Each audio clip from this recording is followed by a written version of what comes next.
Hello everyone, कैसे हैं आप सब। आज हम बात करेंगे विक्टोरियन टाइम पीरियड के एक और इम्पोर्टेंट राइटर लेविस कैरोल की। लेविस कैरोल का बर्थ हुआ था 1832 में, इनकी डेथ हुई थी 1898 में। ये ब्रिटिश राइटर थे, mostly known for he children's fiction books Alice's adventure in Wonderland. इनका ये बहुत ही पॉपुलर वर्क है चिल्ड्रन फिक्शन में, अलाइस's एडवेंचर इन वंडरलैंड। इसका सीक्वल आया था बाद में, क्योंकि ये वर्क बहुत ही सक्सेसफुल हुआ था तो इन्होंने फिर इसका सीक्वल लिखा, through the looking glass and his poem Jabberwocky and the hunting of snark. However his fiction is only a small part of his creative output, as he was also a noted mathematician, Anglican deacon and photographer. तो ये सिर्फ इनका जो fiction literature ही नहीं लिखते थे, ये बहुत अच्छे मैथमेटिशियन थे, एंग्लिकन डेकोन थे और फोटोग्राफर भी थे। फुल नेम इनका जो लेविस कैरोल है, ये रियल नेम नहीं है, ये सूडोनिम है या पेन नेम। जो लिटरेचर का वर्क इन्होंने पब्लिश किया था, फिक्शन वर्क इन्होंने जो पब्लिश किया था उसके लिए यूज़ किया गया है। उन्होंने मैथमेटिक्स की भी बुक्स पब्लिश की थी, उसमें उन्होंने इस नाम को यूज़ नहीं किया है, अपना रियल नेम यूज़ किया है। लेविस कैरोल पेन नेम है इनका। तो रियल नेम क्या है इनका? Full name Charles Lutwidge Dodgson, known for innovative author of children's literature whose style combined fantastical and nonsensical element। इनका जो लिटरेचर का वर्क है वो नॉन सेंसिकल जॉनर में आता है। नॉन सेंसिकल क्या होता है? एक इस तरह का वर्क जिसमें एक फैंटेसी वर्ल्ड में चले जाते हैं, साइज छोटा हो जाता है, उनका साइज बड़ा हो जाता है, कुछ भी जो रियल वर्ल्ड से रिलेटेड नहीं होता है, नॉन सेंस एलिमेंट होते रहते हैं, मैजिक या और कुछ। तो अब हम बात करते हैं इनकी पेरेंट्स की। इनके पेरेंट्स में चार्ल्स डॉडसन इनके फादर का नाम था, फ्रांसिस जेन लुटविड इनकी मदर का नाम था। इनकी एजुकेशन स्कूलिंग इनकी रग्बी स्कूल में हुई है और college Christ church college, Oxford university. ये इनके वर्क्स हैं, इंपॉर्टेंट वर्क्स। अब हम बात करते हैं इनकी अर्ली लाइफ एंड एजुकेशन की। Carroll had a happy childhood, his mother was gentle and his father despite his religious duties. ये एंग्लिकन चर्च को बहुत सपोर्ट करते थे। इनके जो फादर थे वो ट्रू एंग्लिकन थे, तो उन्होंने tutored all of his children and raised them to be good people. Carroll frequently made up games and wrote stories and poems, some of which were similar to his later published works for his 7 sisters and 3 brothers. तो ये total कितने भाई बहन थे? 11। इनमें से 7 sister थी और 3 इनके ब्रदर थे। तो ये उनको स्टोरी सुनाते रहते थे, उनके लिए गेम्स बनाते रहते थे। Although his years at Rugby school 1846 to 49 were unhappy. तो रग्बी स्कूल में इनका टाइम पीरियड था, वो हैप्पी टाइम पीरियड नहीं था। He was recognized as a good student and in 1850 he was admitted to further study at Christ Church, Oxford, England. He graduated in 1854 and in 1855 he became mathematical lecturer at the college. This permanent appointment, 18 degree के बाद ही ये mathematics के lecturer बन गए थे college में। This permanent appointment which not only recognized his academic skills but also paid him a decent sum, required Carroll to take holy orders in the Anglican Church and to remain unmarried। तो ये भी अपने father की तरह ही Anglican church से जुड़ गए थे। He agreed to these requirements and was made a deacon in 1861। डेकोन क्या होता है?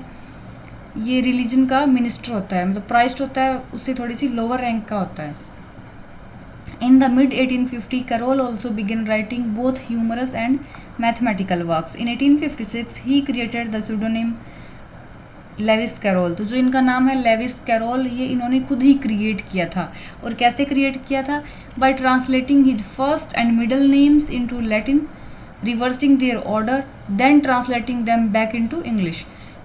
His mathematical writing, however, appeared under his real name। तो जो लिटरेचर का वर्क है वही लेविस कैरोल के नाम से पब्लिश है।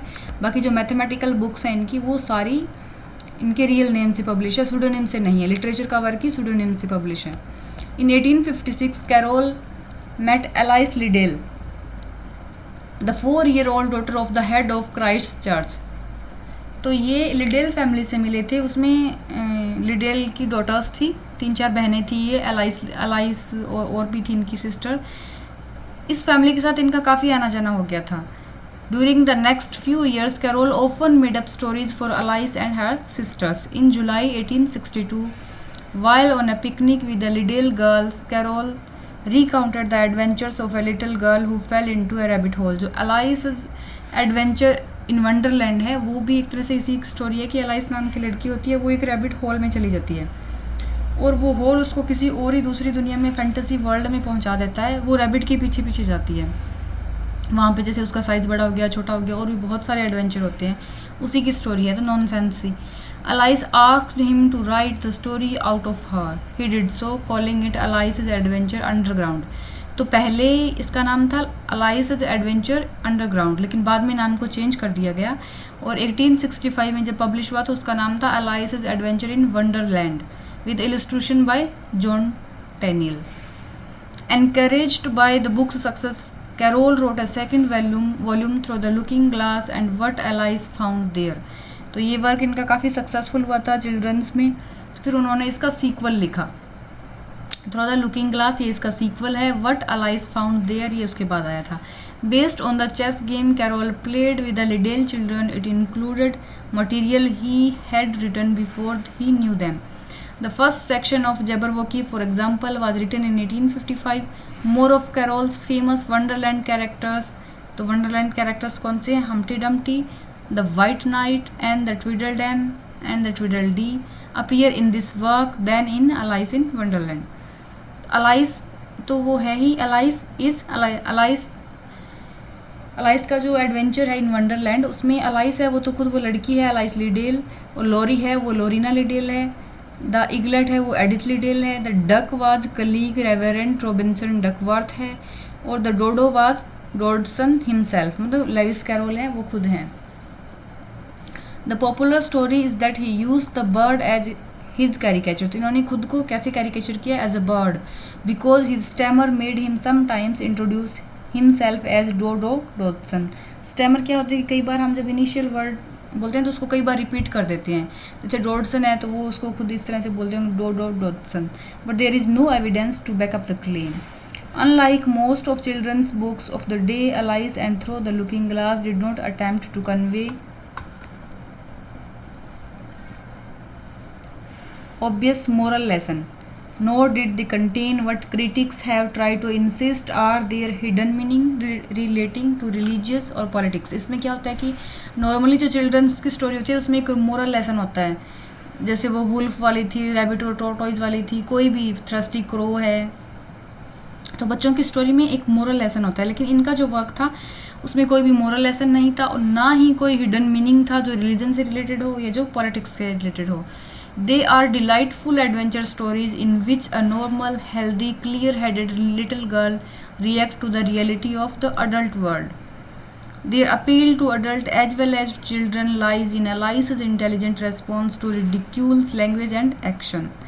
अब हम बात करते हैं उनकी लेटर पब्लिकेशन की। Carroll published several other nonsense works including the hunting of the snark जो 1876 में आया था, सिल्वी एंड ब्रूनो जो 1889 में आया था, and Sylvie and Bruno concluded 1893 में आया था।